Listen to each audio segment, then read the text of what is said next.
నాలో నీవుండుటే నా ఆత్మీయ అనుభవమే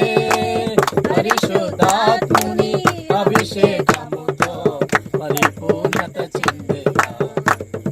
నీలో నేనుండుటే నాలో నీవుండుటే నా ఆత్మీయ అనుభవమే పరిశుద్ధాత్ముని అభిషేకముతో పరిపూర్ణత చెందేలా ఆహా నా ధన్యత